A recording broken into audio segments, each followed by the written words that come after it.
What's up? I think that's it. Me, you, me, you, me, you, me, Hello? us. Hey, What's up? what up? Anyone on? Says 3 watching. Why are you watching and not talking? Come on. It's Carmen. What's up, Carmen? I am not a spy.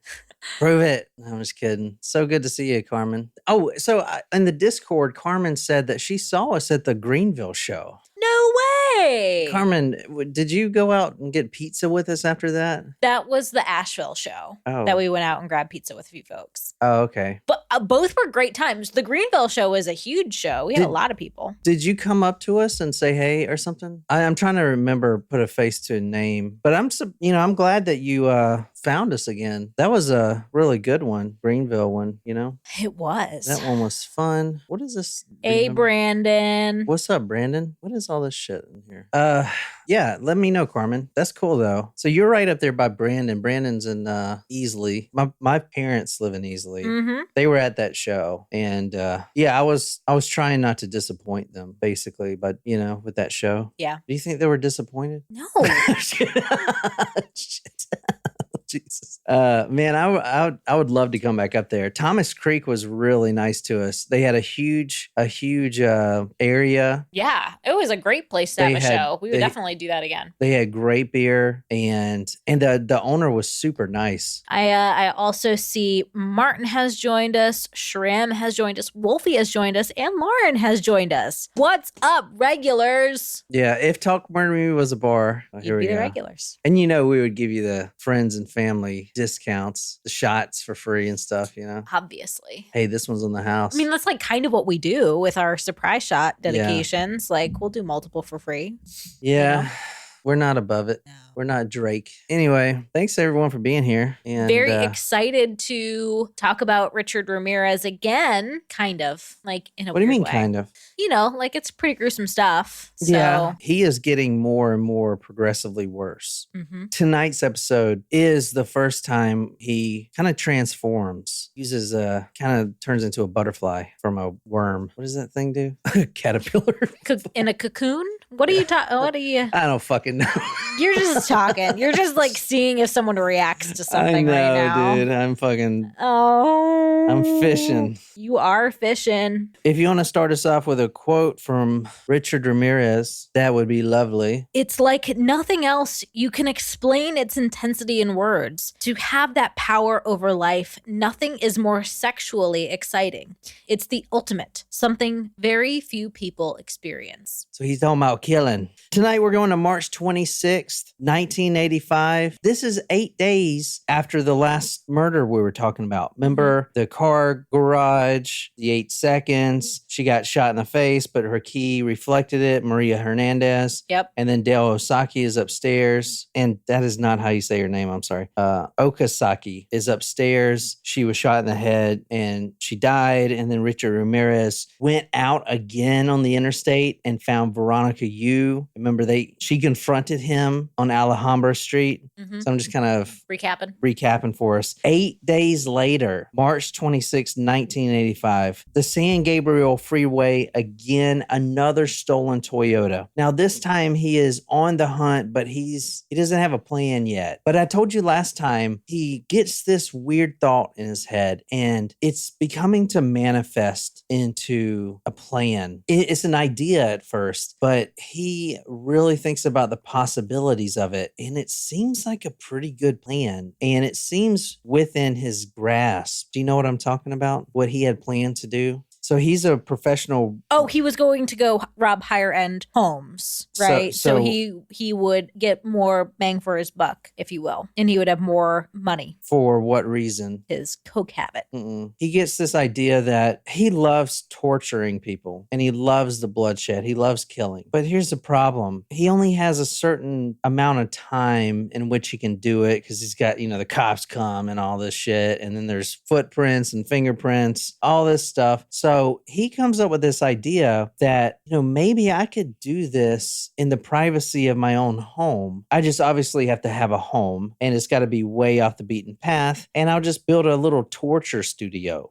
Oh, that's right. That's right. He wanted to be able to lure his victims and have the privacy to do what he wanted. Exactly. So he gets that in his mind and he runs with it. And he's thinking about that while he's on the freeway. I mean, he's also like looking for other victims riding by. In the meantime. Yeah, but he is thinking about that recent thought. And he's like, you know what? Not too long ago, I was in the town of Whittier. It's a very upscale community. And I robbed a house there. And I noticed, yeah, it's an expensive house and they're rich, but the jewelry and the rare coins and the stuff that I fenced off from that house was equal to like 3 days of robbing low income houses. Mm-hmm. We're talking about like 10 homes. One wealthy house equals like 10 lower class homes. Right. Because the other ones didn't really have anything of value there to begin with. Exactly. Right. But there's more risk with upscale homes, right? Security systems, police presence. Let's just be honest, no matter what part of the world you're in, if you're in a wealthy neighborhood, police are going to be more apt to respond there, you know? So the lower class apartment gets broken into, it's like, okay, yeah, we'll take a report, but that's about it, you know? Mm-hmm. So there's more risk, but you know, this risk could be worth this grand reward. He could actually have a place of his own and he could actually torture his victims in privacy. So do you want to go back to the Google Earth? I mean, we did that last time to tease it, but Whittier, or do I need to go back there? No. You sure? Yeah. Here, you know, it may be already on Google Earth. Let me see. Plus, I need to yell at Brandon again if this thing doesn't work. No, actually, I'm just kidding. I think Brandon is an integral part of our organization because that thing he said last time when I think I called some random woman a bitch and then he immediately put out a press release. I was very impressed. He is on it. And I really appreciate that too, because I sometimes... We both called you out on it right away. Yeah, I'm really surprised I haven't said something, you know, more terrible. But you have. Oh, have I? Let's be clear. You just don't care. Yeah, I think if you don't care too, people just are like, whatever. It's not like he's going to apologize for it. No, they've clearly never met you if that's what they're expecting. All right, so this is Strong Avenue. This is where, and in the police report, I didn't find the actual address, but I know it's a 1-story home that they're living in. So it's not, I mean, look at this big old boy. Yeah. I mean, you think a actor lives there? I mean, it's wealthy. That's for dang sure. That is a nice ass house. Can you guys even imagine living there or something like that? You know, the guy I was working for had that $2 million house. And that thing was nice. You remember? In today's market, that's probably a $5 million house. Jesus. Yeah. I was really hoping to get on that, and that didn't come to fruition. You landed with me. I know, and I got you. So, you know, I think it's this one actually. The house is owned by a middle-aged couple, and they do have 2 bay windows in the front. So March 26, 1985, he remembers that he robbed a place not too long ago, and the profits were pretty great. So he goes back there. He goes back to the same location, which this guy in risk taking, he is taking a lot of risk by going back there. Mm-hmm. You're going to go back to the same house. You know how risky that is? Risky business. So, I mean, he's making mistake after mistake. He already let the one witness go. He had an altercation. They found his hat. They're finding his shoe prints. Mm-hmm. And one thing about this one we're talking about tonight, he wears a very rare shoe. Oh. He wears an 11.5 Avia. Yeah. Is it Avia? I think so. Yeah. It's a running shoe, but that style and that size, there was, I think, only 60 made. 11.5 is not an uncommon shoe size. I know, but for that brand and that style at that time, there were very little made. Huh. Or at least in the area, right? Yeah. From a distribution perspective. And this is one reason why, because they'll find that shoe. If you're ever wondering why police don't want to put out information to the public, the newspaper got a hold of that information, put it out. The next day, Richard Ramirez took those shoes and threw them off the Golden State Bridge, or Golden Gate. Is it Golden Gate or Golden State? Golden Gate. The next day, Richard Ramirez took those shoes and chunked them off the Golden Gate Bridge. Are you sure it's not Golden State? Gate.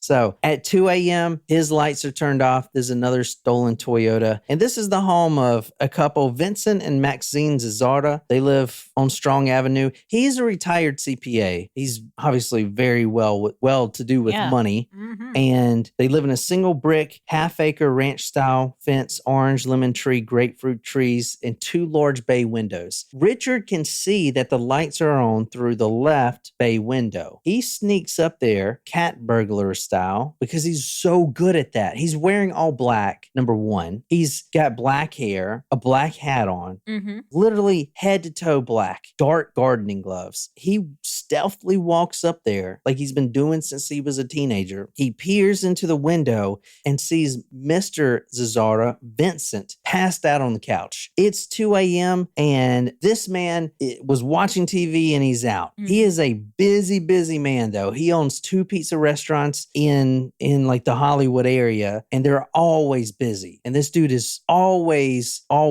working on these restaurants. Richard then walks around the back of the house. He wants to see who else is there. Now he didn't see this couple when he robbed them the first time. They were at home. They weren't home. He does know that there's a woman there because he remembers stealing some of that jewelry, and just walking into the bathroom, you see if there's a woman living there because the different hair products or whatever. Yep. So he knows someone else is there. He walks around to the master bedroom, which he knows exactly where it is because he's literally just robbed this place. And he looks in and he sees 44-year-old Maxine Zazzara asleep. It's 2 a.m. in the morning. She's passed out on the master bedroom. Now, she, being an attorney, still a practicing attorney, knows, well, number one, she's very vigilant. And number two, she knows always to keep those windows locked. And unfortunately for Richard Ramirez, they were locked. All except one. There was one that was almost too high to reach. It was around the back of the house. It's almost like a vent window. You see them in the washing machine dryer rooms, and it's got small. It's very small. Yeah. And who locks that? No, I mean, why would you lock that? No one locks that. Buck, we would. I mean, the thing is 10 feet in the air. You'd have to be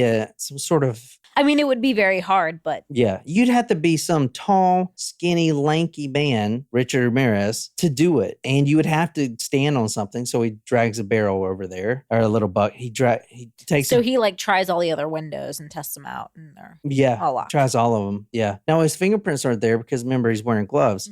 But he grabs a bucket, he puts it right in front of this window, and he makes a jump for it. And he gets in. He gets in the window and slinkies himself down like the Grinch.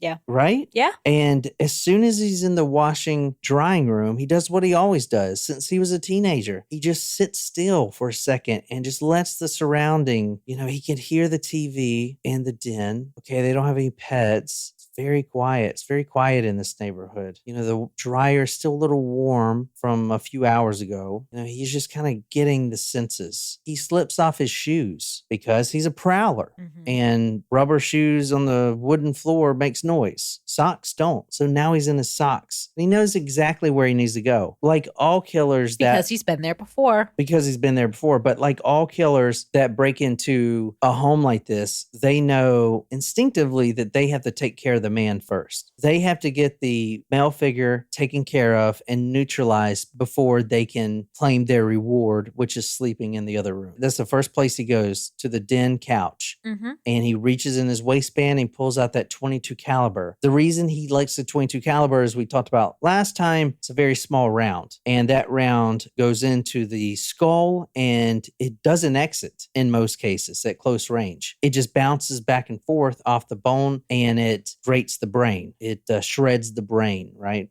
Lovely. So he's going to go right up to the sleeping Vincent and he's going to put that barrel 18 inches away from the forehead. And they know that because there's stippling on the skin. What stippling is the unburnt chemicals that were in the bullet, the gunpowder that shoots out that didn't get ignited.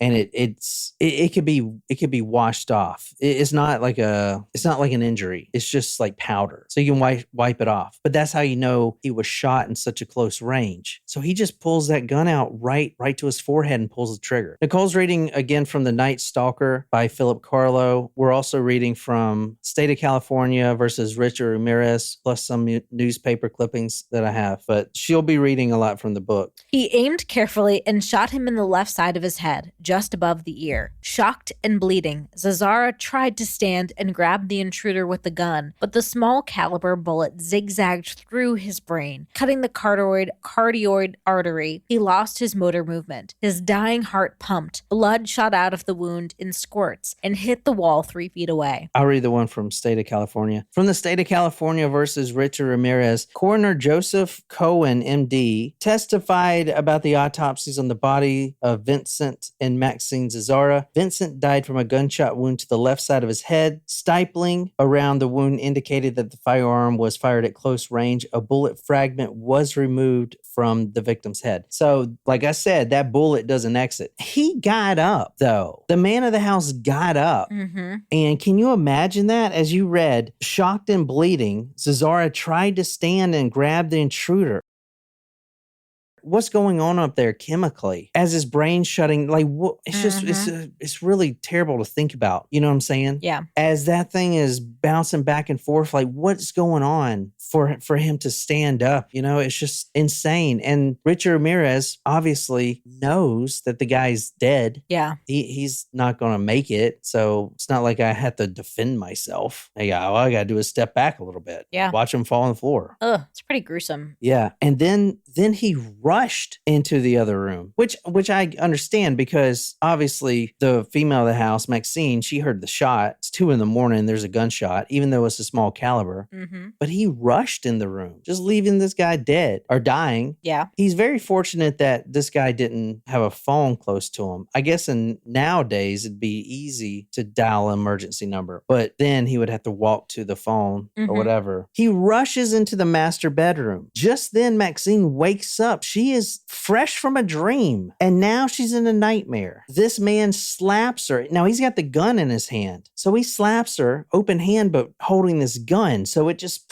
almost knocks her unconscious. And he immediately takes control of the scene with his voice. He says, "Shut up, bitch! Shut the fuck up!" Immediately, he takes control. He says, "Where's the jewelry? Where's the money?" The madman forced her on her stomach and tied her hands together with a necktie he grabbed from a nearby closet. He gagged her, disabled the phones, then began frantically to ransack the bedroom opening closets and drawers, looking for valuables, diamonds, gold, cash. I think it's really interesting there, what you said. Immediately, like he has this planned out. Yes, he's been doing this for a long time, burglarizing, not killing. But the first thing he does, bind the victim up. So he looks for a necktie before he looks for anything else. He's like, okay, this is the master closet. I know there's a necktie in here. Boom, perfect. Binds him up. And then what? Immediately cuts the phone line. Yeah. Like just right there. He just knows how to do it. He's got a system. Yeah. The woman in the house is on the floor. She is bound up, hands behind her back. Now, a little bit about Maxine. I mentioned she was an attorney. She's worked on some very high profile cases. And being a female in the courtroom, you have got to be able to resist intimidation. Okay. She's used to it. All these big attorneys, these killers, whoever, intimidating her. And now this guy, this slinky guy wearing all black who smells like total shit. And there's other abductions Richard Ramirez will do. And that's the one common denominator is that stench, besides all the black, the stench of this man. He had stopped showering weeks ago. Yeah. She's not going to let this guy get away with this. At this point, she's just bound up on the bed, and this guy is making himself at home. He takes a pillowcase and starts stuffing stuff in there. All he's done to her so far is hit her over the head and yelled at her a few times. Like, I'm not going to take this. That's what she's thinking. There's one problem. I got to get my hands out from this necktie, which a necktie, that doesn't seem that bad. You could really stretch a necktie. A necktie could stretch, unlike, a rope or something. So Better than zip ties. And not only that, the first thing she thinks about is that 45 caliber that she carries in her purse. If she was to get mugged on the street, that guy's dead. She's going to pull out that 45 caliber and shoot him. The only problem with that is her purse isn't in this room. It's in the kitchen. But she does remember the last time a burglar, now she doesn't know it's this guy. I mean, maybe she kind of puts that together. The last time a burglar entered the home and ransacked the place, her husband got a shotgun. The shotgun is the best thing you can have for home defense, is a point in a general direction. You don't even really have to aim. If they're in a hallway, you point it down a hallway, it's going to hit them because the pellets separate. So with that shotgun under the bed, she's on top of the bed, bound up. All she's got to do, get her hands free, roll over, grab the shotgun, stand up, the safety's off, shells are loaded, click. Maxine knew from her husband's labored breathing that he was dying, and she knew what was in store for her when the killer finished looking for valuables. She wasn't about to let that happen. She wasn't going to let that happen. So, I mean, imagine, holy shit. It's still a scary situation, but now who's in control? A guy with a 22 caliber or someone with a shotgun fully loaded? Yeah, but she's got to get out first. She got to break free. She breaks free. She stretches that tie. She is willing and determined to do it, probably more than anyone else would be. And she gets free. Maybe he just didn't knot it tight enough. Or maybe when she was, he was tying her hands, she kind of tried to make a little space in them. Do you know what I'm saying? Mm-hmm. Like if you're getting your hands bound, if you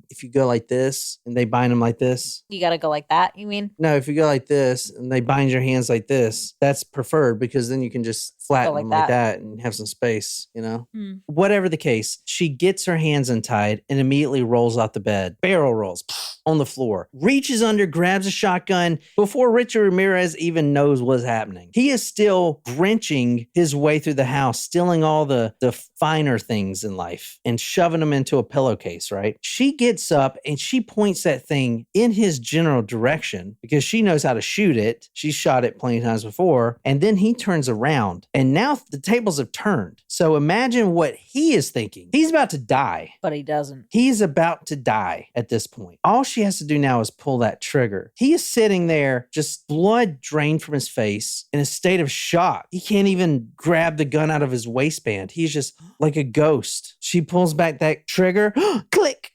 That metallic click. Her death sentence. Can you read that? Oh my God. All the blood? All the blood ran out of his face. Fury burst inside him. Maxine had not known Vincent had taken the shells out of the gun because their grandchildren had been visiting the house that weekend. That's unfortunate. Not only for Maxine, but for all of the other victims to come. Maybe that wouldn't have killed him, but he wouldn't have done this anymore. Yeah, no kidding. He'd been in prison. Damn. And then they would have found out about the other murders and linked him. I mean, because they would have easily linked him at that point. The detectives on this case formed a special task force because they knew that this, even though the MO is completely different, this is the same guy. That could have, woulda, coulda, shoulda, grandchildren coming over. Who knows? The grandchildren, maybe they did play with that shotgun and, maybe it having no shells in there saved one of them. Maybe their head would have been blown off. Either way, the grandchildren came over and Vincent emptied the shells and forgot about it because life goes on. I mean, who's going to rob the same place twice? Damn.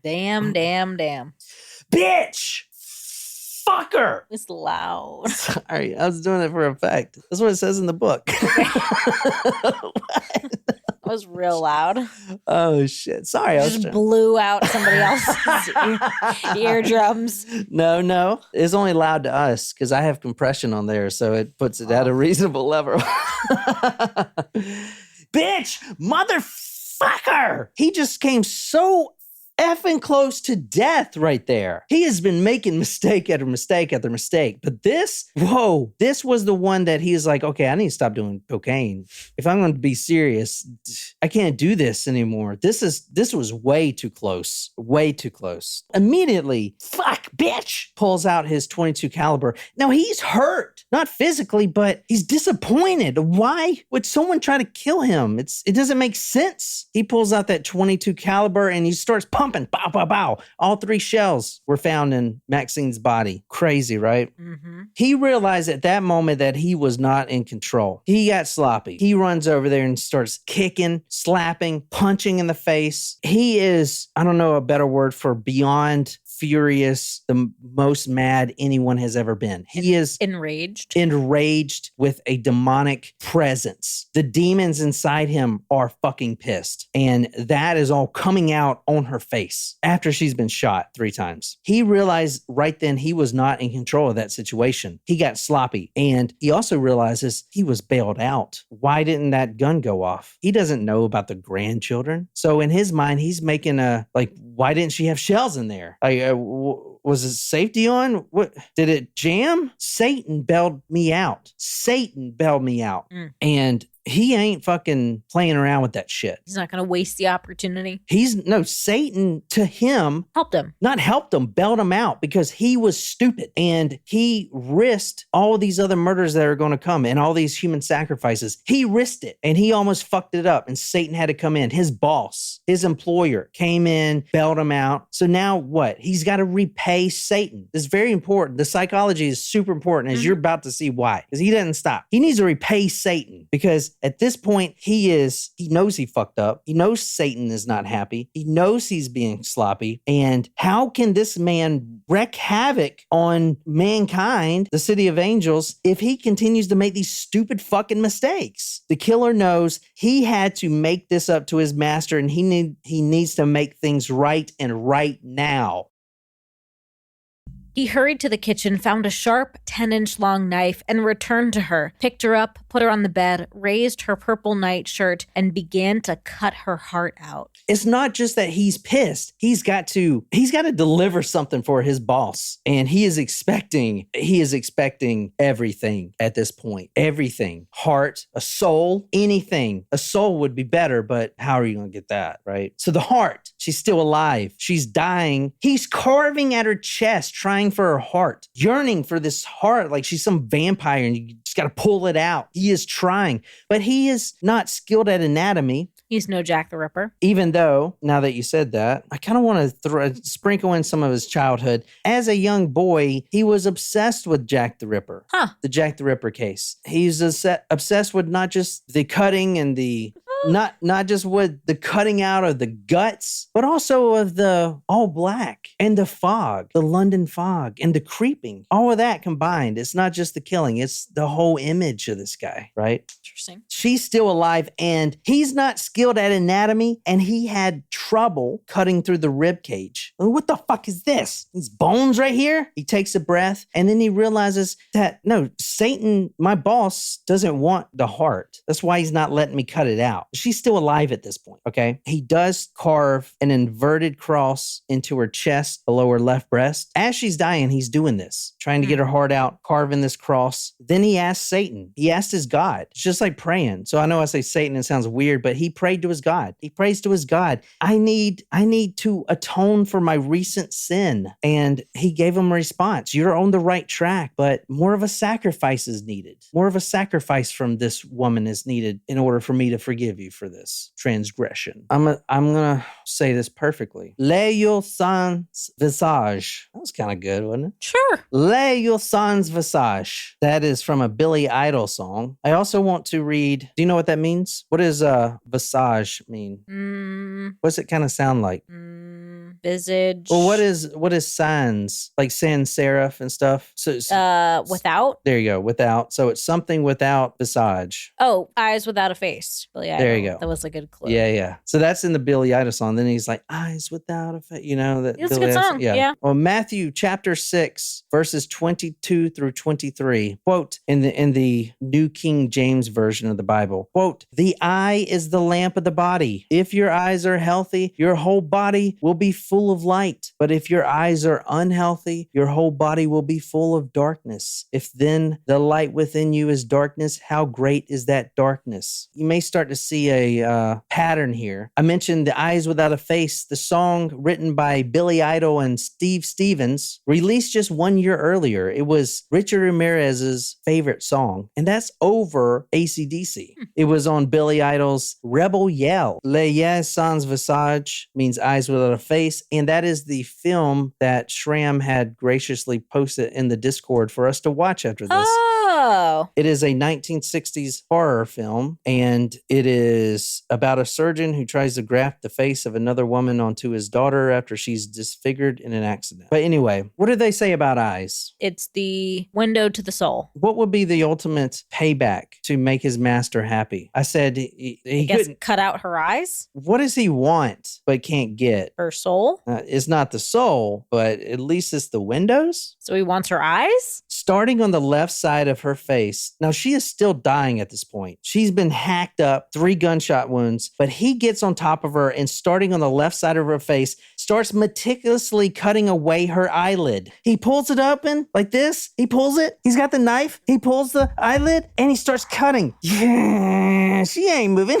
She ain't fucking moving. Ah, Jesus Christ. He gets that eyelid off. He goes to the other side and did the same thing. Pulls that eyelid out. You know, those nice long lashes you girls love. Got those nice long lashes you guys work so hard on. Let me pull it out. It helps me get enough of the skin flap above the eyeball. That may have been a little too much. He remembered how hard it was getting through the windows of that house because of the screens, and the screens are kind of like the eyelids. He just wanted to steal her soul, and he needed to because he needed to repay for his earlier transgression of almost getting killed and not being able to carry out Satan's will. Satan saved him, and he required a soul. The closest thing he could get to a soul was those eyeballs. He rifled through his pillowcase of stolen treasures from the house, and he pulled out a small jewelry box. A family heirloom, small, but big enough for what he wanted. Moments later, he rifled through his pillowcase, a haunting medley of stolen treasures echoing the silent screams of his victims. From its depths, he withdrew a small jewelry box, a family heirloom tarnished by time. It was small, inconspicuous, but it served its purpose chillingly well. Gently, he placed both eyes within. The soft click of the box echoed through the quiet home. He cut out her eyes and put it in a jewelry box. Now, this is what's haunting. I mean, that itself is haunting. But what did we talk about last time? The violence of all this turns him on. He gets a reward. Now, yeah, he transgressed and they didn't find any ejaculate at the scene because he didn't receive the full reward, but he did spend some time with that body. Now, think about it real hard. Let's just be honest, he pulls up her nightgown and attempts to rape her body, dead or not dead yet. She doesn't have any eyes. Imagine that. I don't wanna. How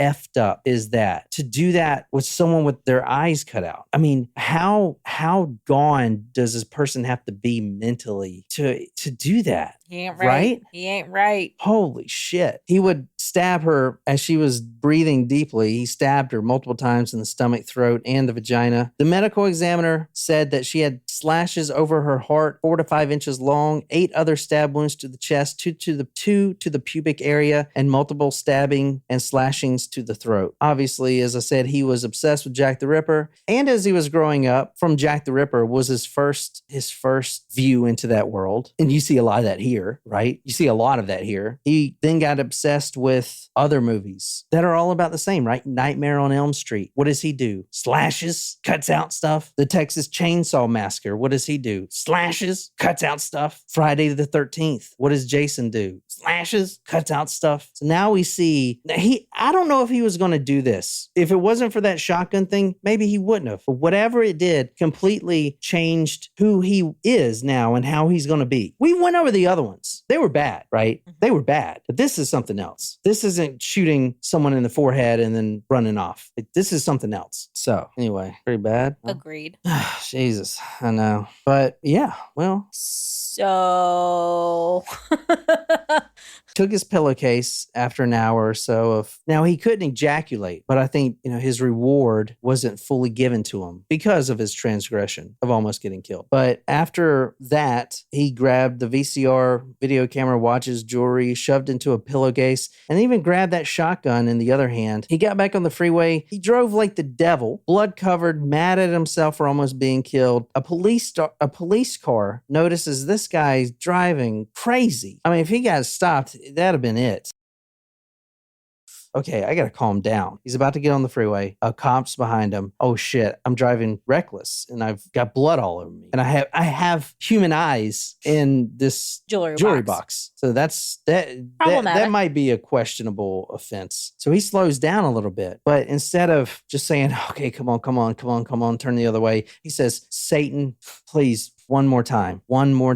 From the Night Stalker. Earlier, he had put a sticker on the rear bumper of the car that read, America, love it or leave it, knowing most cops were patriotic and less likely to pull over a driver who so openly proclaimed his love of country. It usually worked. It did tonight for him to reach the freeway and get on it without being stopped. Pretty smart. So he has even thought about putting bumper stickers on the car. I mean, he is well versed in his craft, but these mistakes, they did find that footprint at the scene of the crime, that same footprint that they found at the condo 8 days earlier. After washing out the blood, Richard immediately goes to his fence. The guy that sells all the jewelry, they don't ask questions. They don't know each other's name. He kind of gives them a little smile. Like, he knows what this shit is. Gets money for it.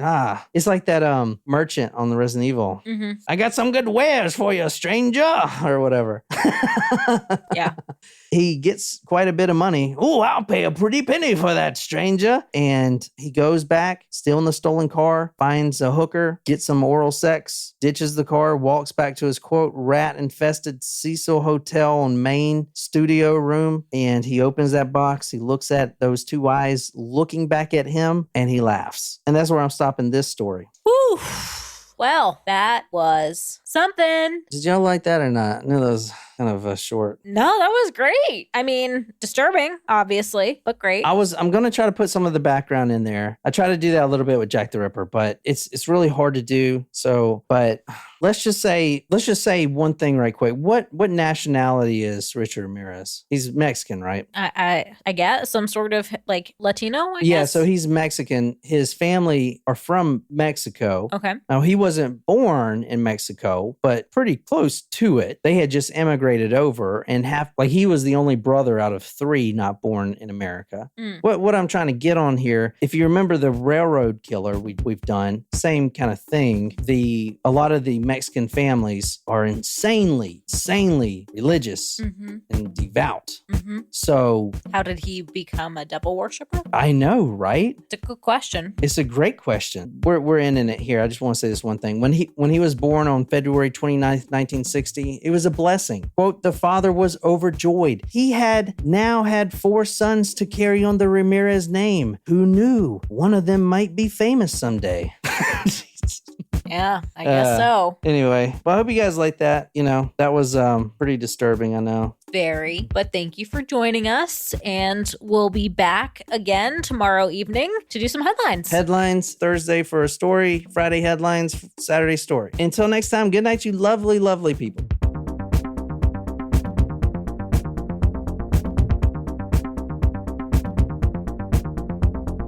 Kind of run this shit.